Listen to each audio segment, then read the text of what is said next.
One thing I love is that looking at things in a very different way. That's why people come to me personally. But as that part of an education, there is no such thing as failure or disappointment.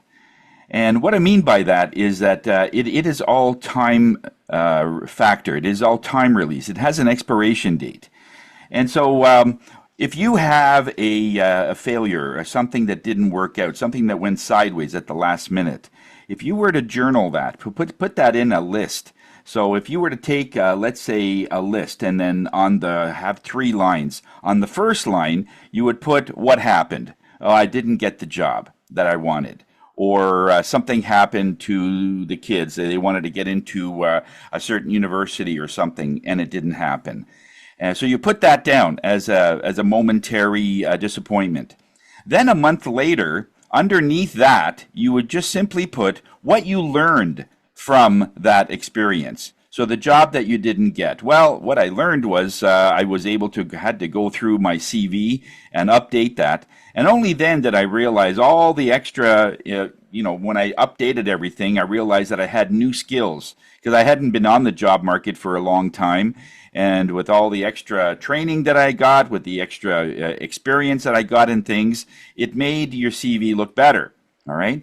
And then about 3 months after that, underneath that, is that what good thing happened from the first thing? Losing a job, then you basically went through your CV, and then you found out that you got a job that was better and pays more money. So then when you put down what great thing happened because of that, you looked at it was okay, that was that kind of was good in that way. I had one instance in my own life where in grade seven, and this is the time in my own life where if you didn't make it, if you didn't have a good grade, they would actually fail you, and you would have to repeat the year. And when that happened, it was devastating. It was a major failure. So I had to. All my friends went into grade eight, and I had to stay in grade seven, and face to face with the grade sixers that all passed. And so that was a big disappointment. I would think that was a big failure in my life. So when I looked at it that way, but when I looked at it when I started school, I had to do a lot more presentations. I was a really severe person that stammered a lot and was stammering, and it was just hard for me to communicate. Sometimes it would take me a long time to say one word. And so the presentations that we did, we had to do one every week. And that's something that I never had in any of the classes that I was in. And as I started doing more and more of them, I got better. And so the good part of that is that what I learned was I learned how to be able to formulate my words and other things regarding speech. And then, but 3 months after that, it was when it was the end of the semester, I ended up doing so well and I hit straight A's in everything, is that by the second semester I had passed from grade seven then to grade eight, and I skipped a grade, I guess technically, and that has never happened.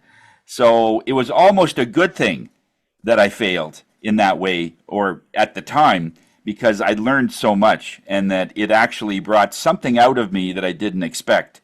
And normally those kind of challenges do bring things out of you that you really want, because I felt like I disappointed my parents, I disappointed my family, and it was quite a shock. But when I skipped, it was the exact opposite. It was a huge celebration. So when you look at things as a disappointment or a failure, realize it has a timeline. There is an expiration date. So we just don't know that. We don't know that it's going to go to the next figure, but universe is amazing. It always corrects something in a way that in the beginning will look like, oh wow, I can't believe that went sideways. It was totally not something I expected. But then when you looked at what you learned, and then the benefit in it, why it happened, and what brought out something in you that was good, there's always something. That's why there's no such thing as failure. Failure should be something that is times believed. In other words, 20 years later, it should still be a failure. But most times, in fact, all the times, if you looked at it in a different way, you'll find that it was a benefit. And what the masses do is that they look at all of their failures and they put that in a journal. I didn't get the job. I didn't get picked for the cheerleading team or the basketball team. I didn't. I lost the love that I really wanted. Sue Smith basically ended our relationship, and it was total side. Maybe there's something about me. That's what people hold on to, and that becomes your identity. And then you're stuck with that. But if you break it down into all those segments and why it didn't happen, what you learned, and what good came from it, then all of a sudden you now have a journal of all the great things that happened. Because of the speech, I was able to do this and that and the other thing. So I really thank that person for failing me because they did me a great service. When a person leaves you in a relationship and they turn out to be something other than what you thought, it says, oh, wow, I really dodged a bullet. But at the time, I was devastated. You see what I mean? In other words, look at things in a temporary form. Something happened, oh, great. That means something better is coming. Back to you, Bernie.